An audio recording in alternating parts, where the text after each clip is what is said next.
Hoki ana ki te Tai Tokerau no te kura tuatahi o Kawakawa, te kapahaka o Ngā Huiarau o Kawakawa. Tērā i takea mai ai tōna ingoa i te pārongo nui, o tira i te pā tūtata o rua peka peka. E hia mo ana te kapa nei ki te whakakanohi i te Tai Tokerau ki te papa o Te Mana Kuratahi ki tauranga moana tērā wiki. Kia tahuri ake rā tātou ki etahi o ā rātou mahi whakariterite. We are Ngā Huiarau o Kawakawa and we're from Ngāti Hine.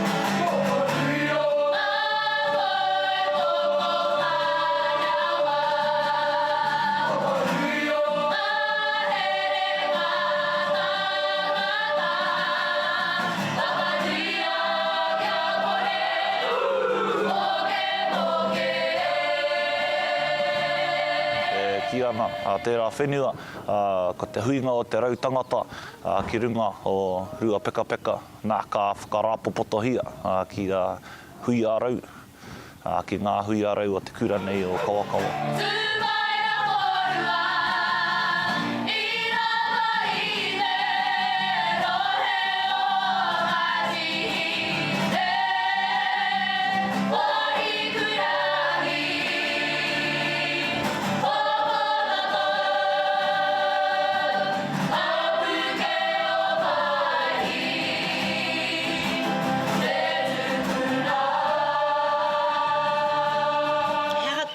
Pai o ngā mahi kapahaka ki a koe? Te mahi I te poi, me te aringa. Pēhea tō reo waiata.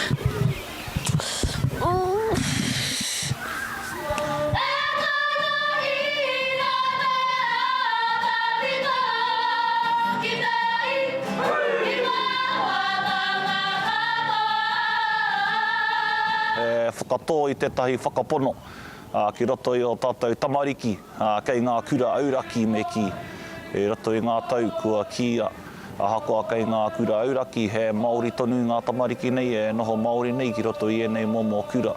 No reira, koira tētahi o ngā whāinga mati o tēnei kapa.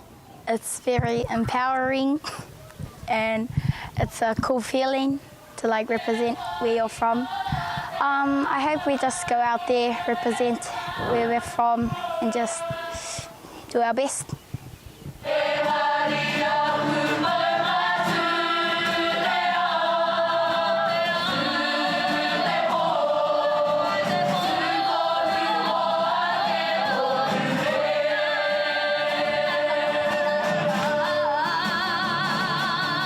I've learnt a lot of things from kapahaka, not only just actions and stuff, just how to make friends, discipline, and yeah.